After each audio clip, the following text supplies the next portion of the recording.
हरे कृष्णा, राधे राधे।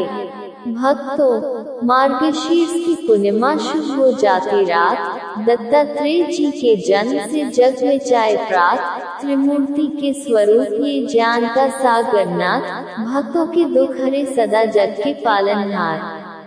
आप सभी को मार्गशीर्ष पूर्णिमा की हार्दिक शुभकामनाएं।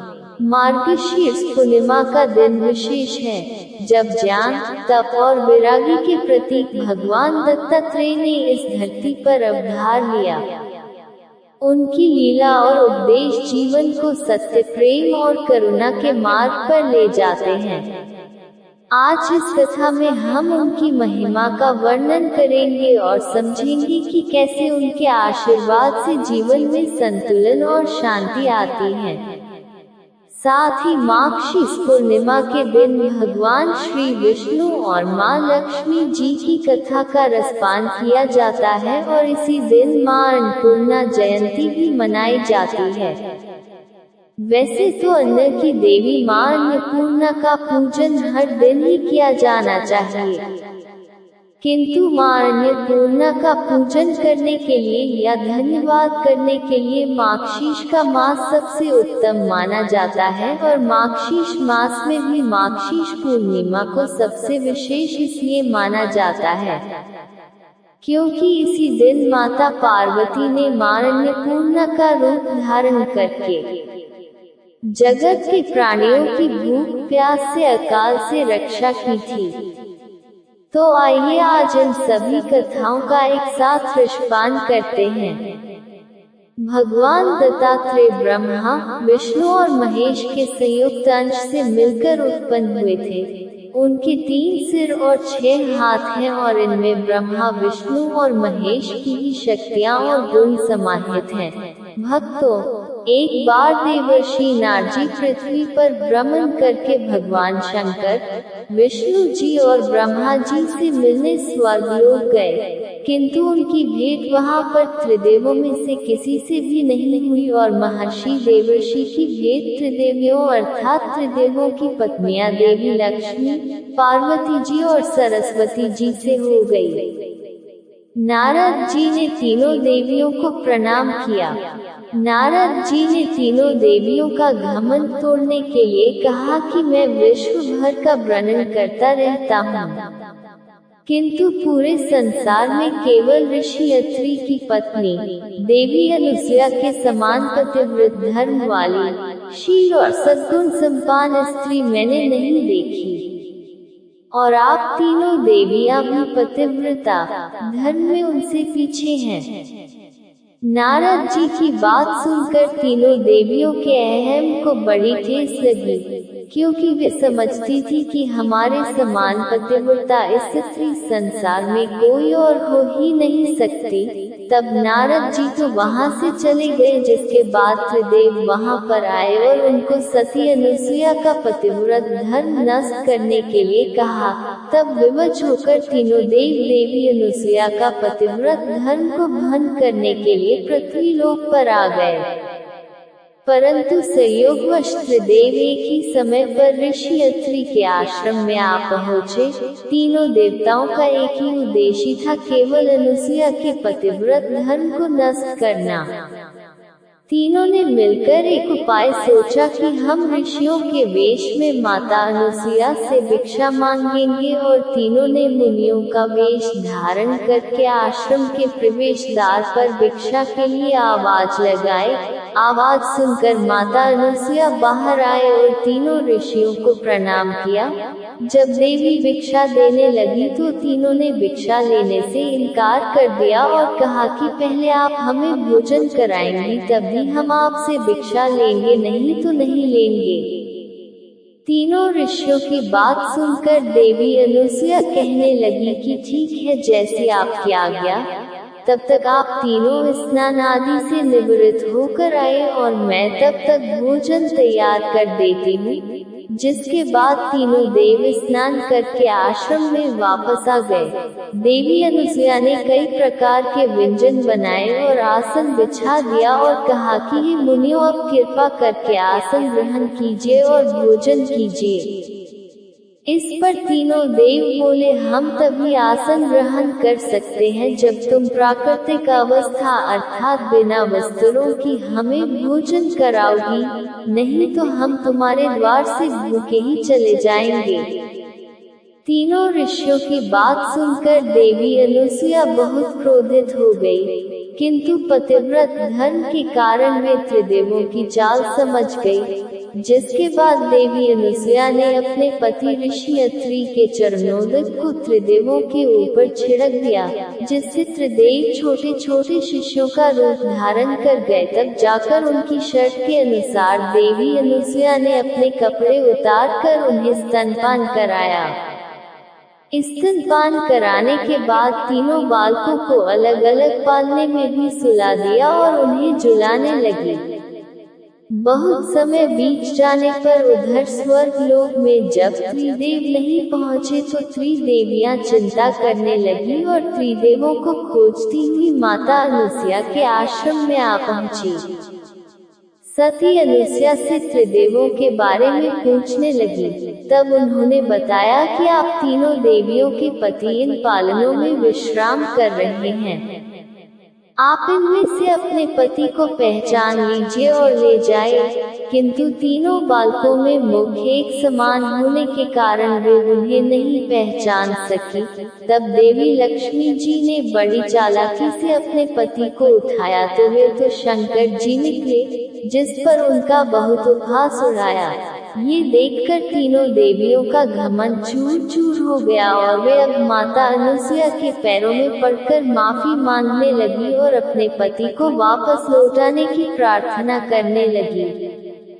तब माता ने कहा कि इन तीनों ने मेरा स्तनपान किया है, इसलिए इन्हें किसी न किसी रूप में तो मेरे पास रहना ही होगा। जिसके बाद तीनों देवों के अंश में से एक विशिष्ट बालक का जन्म हुआ।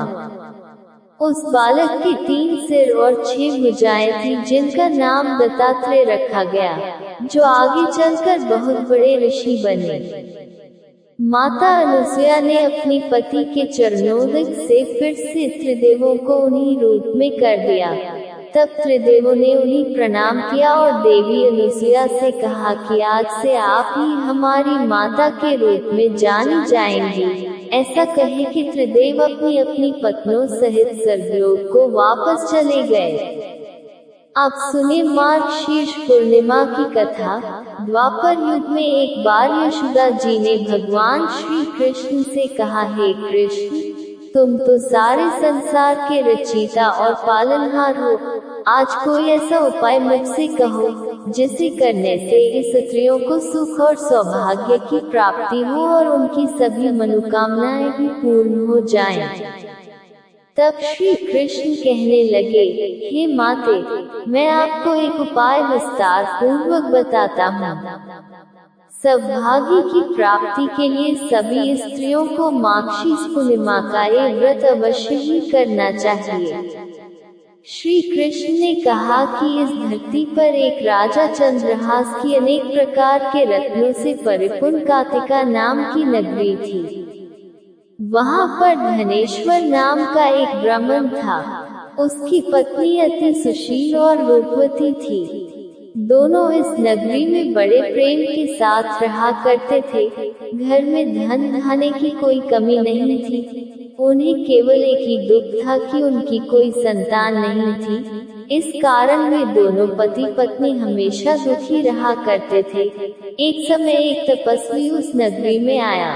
वे तपस्वी उस ब्राह्मण के घर को छोड़कर अन्य घरों से भिक्षा लेकर भोजन किया करता था।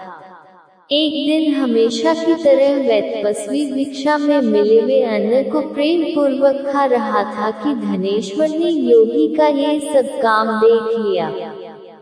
धनेश्वर योगी के पास आया और हाथ जोड़कर कहने लगा, महात्मन, आप सभी घरों से भिक्षा लेते हैं, परंतु मेरे घर की भिक्षा आप कभी नहीं लेते, इसका क्या कारण है?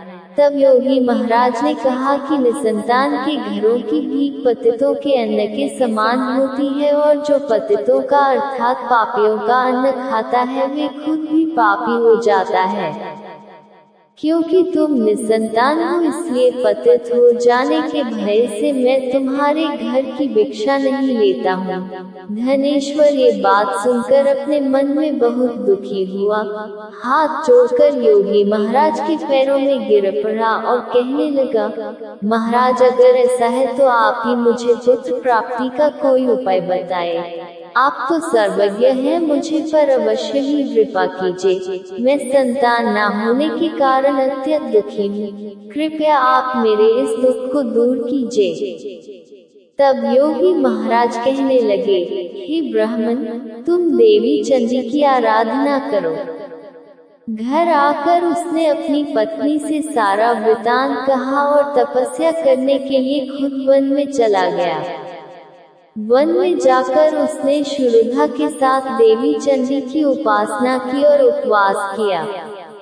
देवी चंडी ने 16वें दिन उसको स्वप्न में आकर दर्शन दिया और कहा, हे धनेश्वर, जा तेरे पुत्र होगा, परंतु वह 16 वर्ष की आयु में ही मृत्यु को प्राप्त हो जाएगा। अगर तुम दोनों पति पत्नी मिलकर मार्गशीर्ष पूर्णिमा सहित 32 पूर्णिमासियों का व्रत विधि पूर्वक करोगे तो तुम्हारा पुत्र दीर्घायु होगा। प्रातःकाल होने पर इसी स्थान के पास ही तुम्हें एक आम का वृक्ष दिखाई देगा। उस पर चढ़कर एक फल तोड़कर तुम जल्दी अपने घर को चले जाना और अपनी पत्नी को भी फल खिला देना। ऋतु स्नान के बाद वे स्वच्छ होकर श्री शंकर जी और श्री विष्णु जी का ध्यान करके उस फल को खा लेगी। तब भगवान की कृपा से उसे गर्भ ठहर जाएगा। जब वे ब्राह्मण प्रातःकाल उठा तो उसने उस स्थान के पास ही आम का एक वृक्ष देखा, जिस पर एक अत्यंत सुंदर फल लगा हुआ था। धनेश्वर उस वृक्ष पर चढ़ गया और उसने भी फल तोड़कर अपनी पत्नी को दे दिया। उस पत्नी ने अपने पति के कहे अनुसार उस फल को खा लिया और वह गर्भवती हो गई। देवी की असीम कृपा से उसे 9 महीने बाद एक सुंदर पुत्र प्राप्त हुआ, जिसका नाम उन्होंने देवी दास रखा।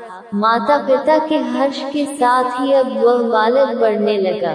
देवी की कृपा से वह बालक बहुत ही सुंदर, सुशील और पढ़ने में बहुत ही निपुण हो गया।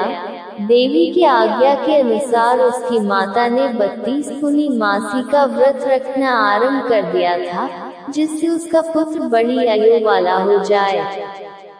तब पूर्णिमा व्रत के प्रभाव से ब्राह्मण और ब्राह्मणी के पुत्र का बाल भी बाका नहीं हुआ और वह दीर्घायु वाला हो गया। उसका विवाह होने पर वह भी अपनी पत्नी के साथ मिलकर पूर्णिमा का व्रत रखने लगा और सच्चे मन से भगवान विष्णु, भगवान शिव और देवी चंडी की उपासना करने लगा। भगवान श्री कृष्ण कहते हैं कि हे माते, 32 पूर्णिमाओं के व्रत के प्रभाव से धनेश्वर पुत्रवान हो गया। जो भी स्त्रियां इस व्रत को रखती हैं, वे जन्म जन्मांतर में वैधव्य का दुख नहीं भोगती और सदैव सौभाग्यवती रहती हैं। ये मेरा वचन है और इसमें कोई संदेह नहीं। यह व्रत पुत्र पौत्र देने वाला, सभी मनोकामनाओं को पूर्ण करने वाला है। पूर्णिमा का उपवास कभी भी बिना व्रत कथा के अधूरा माना जाता है, लेकिन जो लोग किसी कारण से उपवास न रख पाएं, उन्हें भी इस व्रत कथा को अवश्य ही पढ़ना और सुनना चाहिए। अब आप रसपान करेंगे। मां अन्नपूर्णा की कथा का प्राचीन समय की बात है। काशी निवासी धनंजय की पत्नी का नाम सुलक्षणा था। वैसे तो उन्हें सारे सुख प्राप्त थे, केवल गरीबी ही उनके दुख का कारण थी और ये दुख उन्हें हर समय सताता रहता था। एक दिन सुलक्षणा ने अपने पति से कहा, स्वामी आप कुछ उद्यम करो तो काम चले, इस प्रकार बैठे बैठे कैसे काम चलेगा। सुलक्षणा की बात धनंजय के मन में बैठ गई और उसी दिन वह भगवान शंकर जी को प्रसन्न करने के लिए बैठ गया और कहने लगा, हे देवाधिदेव विश्वेश्वर, मुझे पूजा पाठ कुछ भी नहीं आता है, मैं तो केवल आपके भरोसे बैठा हूँ। ऐसा कहकर विनती करते हुए वे 2 दिन तक भूखा प्यासा बैठा रहा। ये देखकर भगवान शंकर जी ने उसके कान में अन्नपूर्णा अन्नपूर्णा अन्नपूर्णा इस प्रकार 3 बार कहा। ये कौन क्या कह के चला गया। अब धनंजय इसी सोच में पड़ गया। फिर भी मंदिर में जितने भी ब्राह्मण लोग आया करते, भक्तजन आया करते, उन सभी से पूछने लगा कि पंडित जी ये अन्नपूर्णा कौन है। ब्राह्मणों ने कहा कि तू अन्न छोड़कर बैठा है तो इसलिए तुझे हर समय केवल अन्न की बात ही सूझती है। जा घर जाकर भोजन ग्रहण कर। धनंजय घर गया, अपनी पत्नी से सारी बात उसने बताई तो पत्नी कहने लगी, स्वामी आप चिंता मत कीजिए, स्वयं शंकर जी ने ही ये मंत्र आपको दिया है और वे स्वयं इस बात को प्रकट करेंगे। आप फिर से जाकर उनकी आराधना कीजिए। धनंजय फिर से जैसे का तैसा यानी कि बिना खाए पिए भगवान की पूजा में और ध्यान में बैठ गया। रात में शंकर जी ने फिर से उसके कान में आज्ञा दी, जा तू पूर्व दिशा में जा और रास्ते भर अन्नपूर्णा का नाम जपते रहना। इस प्रकार धनंजय अन्नपूर्णा माँ का नाम जपता जाता, रास्ते में फल खाता, जनों का मीठा पानी पीता। इस प्रकार जाने कितने ही दिनों तक में लगातार चलता गया। कई दिनों तक लगातार चलने के बाद उसे एक बहुत सुंदर वन मिला जो चांदी की तरह उजला था। इस प्रकार उसी वन में एक सरोवर भी था जिसके किनारे जाने कितनी सुंदर अप्सराएं झुंड बनाए हुए बैठी थी। उनमें से एक कथा कहती थी और सब मान पुन्ना मान पुन्ना मान पुन्ना इस प्रकार बार बार कहा करती। वह गहन महीने की उजियारी रात थी और उसी दिन से ही व्रत का प्रारंभ था। जिस शब्द की खोज करने वह निकला था, धनंजय को उसे वही शब्द वहां भी सुनने को मिला। आप धनंजय ने हिम्मत जुटाकर उन सभी देवियों के पास जाकर पूछा कि ये देवियों ये आप क्या कर रही हैं? तब उन सब ने कहा हम मां अन्नपूर्णा का व्रत करती हैं। तब धनंजय ने पूछा कि इस व्रत को करने से क्या मिलता है? इस पूजा का विधान क्या है? क्या किसी और ने भी इस व्रत को किया है? इस व्रत को कब किया जाता है? कैसे किया जाता है? इसकी विधि क्या है? कृपया आप सभी मुझसे भी बताएं। तब वे कहने लगी कि इस व्रत को सब कोई कर सकता है। 21 दिन तक के लिए 21 गांठ का सूप लेना चाहिए। अगर 21 दिन व्रत ना कर पाए तो केवल एक दिन ही उपवास कर सकते हैं। अगर एक दिन का उपवास करना भी संभव ना हो, पूर्णिमा के दिन केवल कथा सुनकर प्रसादी ग्रहण कर लेना चाहिए। कथा सुनने से पहले कुछ भी ग्रहण ना करें।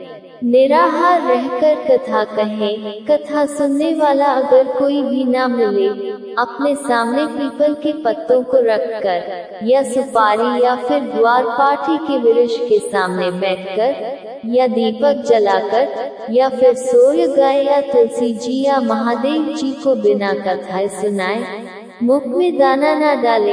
अगर भूल से कुछ मुंह में चला भी जाए तो फिर एक दिन का उपवास फिर से करें। व्रत के दिन क्रोध ना करें, झूठ ना बोलें।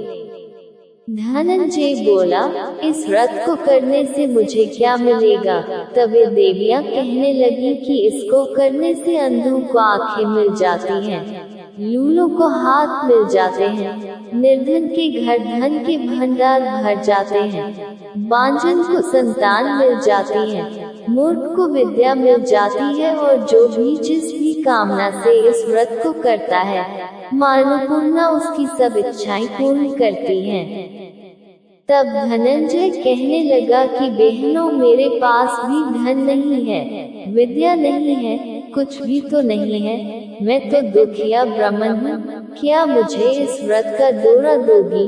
तो देवियां कहने लगी, हाँ भाई तेरा कल्याण हो, हम तुझे दौरा देंगे, ले इस व्रत का दौरा ले।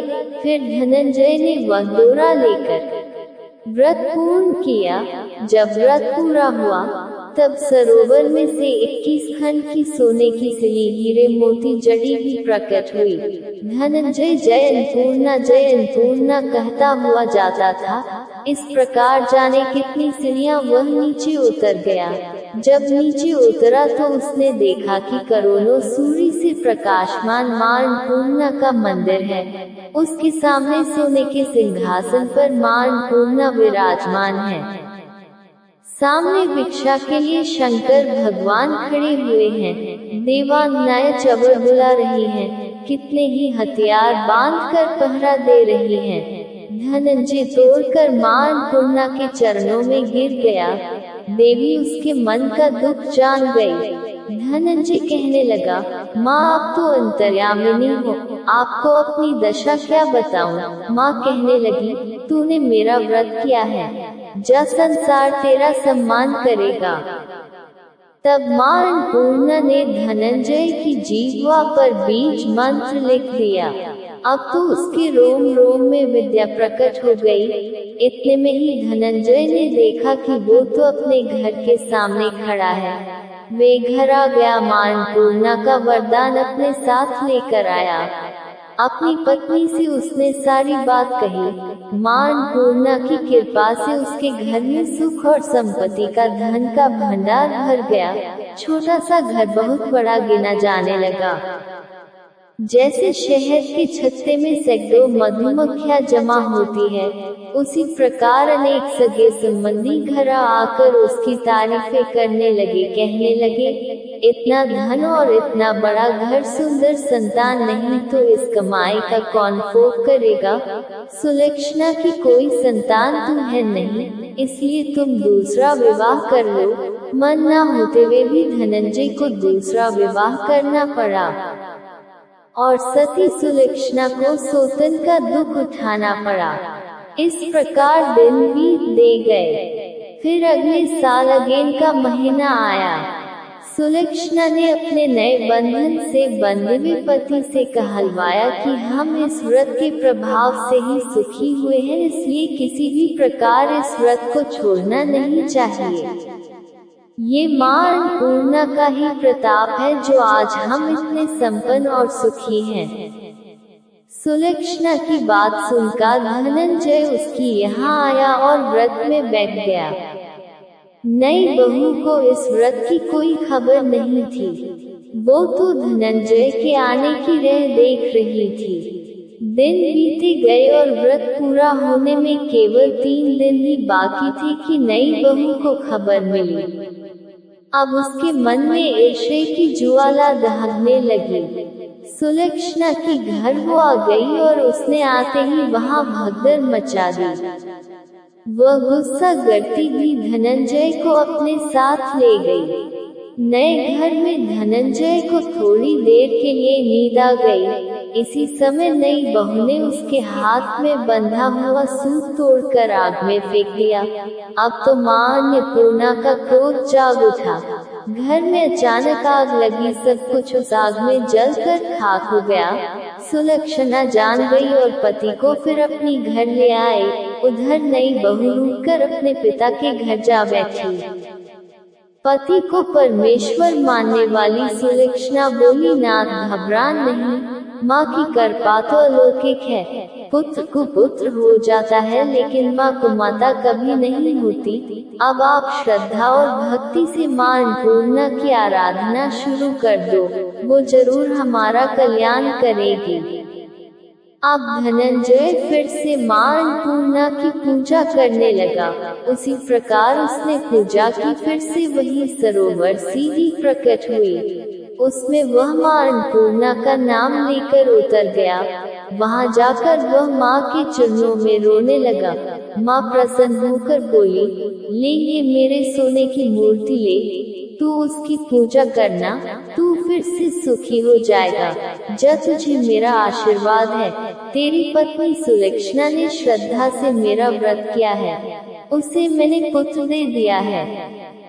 धनंजय ने आंखें खोली तो फिर से अपने आप को घर के आगे पाया। वह अपने घर के अंदर आया। इधर सुलक्षणा को दिन चढ़े, वह गर्भवती हो गई। 9वां महीना पूरा होते ही उसके घर में पुत्र का जन्म हुआ। गांव में आश्चर्य की लहर दौड़ गई। उसके घर में फिर से सुख और संपत्ति का भंडार भर गया। सभी लोग मां अन्नपूर्णा को मानने लगे। इसी प्रकार उसी गांव के निश्चिंतान सेठ ने भी अन्नपूर्णा मां का व्रत किया, जिनके प्रभाव से उसके घर में भी पुत्र हुआ। तब उसने मां अन्नपूर्णा का विशाल मंदिर गांव में बना दिया। उसमें माता जी धूमधाम से बधारी यज्ञ करवाया गया और धनंजय को उसी मंदिर के आचार्य का पद दे दिया गया। धनंजय को जीविका चलाने के लिए मंदिर की दक्षिणा और रहने के लिए बड़ा सुंदर सा भवन मिल गया।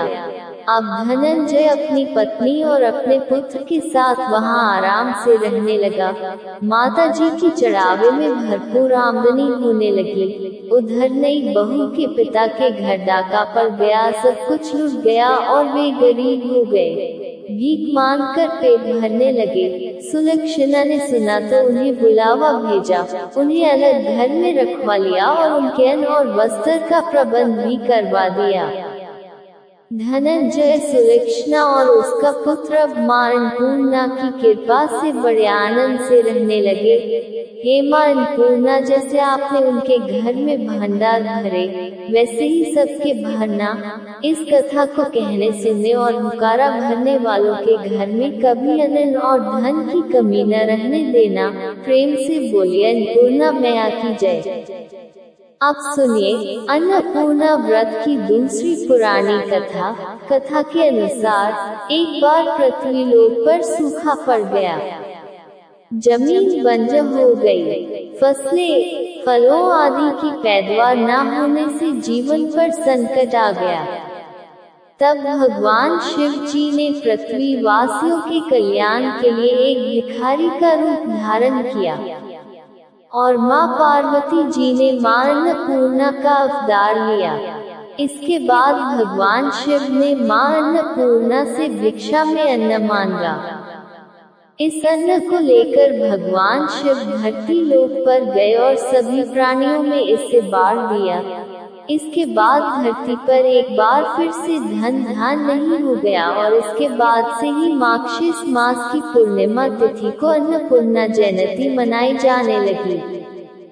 दोस्तों, ये थी आज की कहानी। उम्मीद है आपको कहानी पसंद आई होगी। कमेंट बॉक्स में जरूर बताएं आपको कहानी कैसी लगी। ऐसी ही और वीडियोस के लिए हमारे चैनल को सब्सक्राइब कर लें और बेल आइकन को प्रेस करें ताकि नई कहानी सबसे पहले आपके पास पहुंचे। कल मिलते हैं एक और नई कहानी के साथ। तब तक राधे राधे।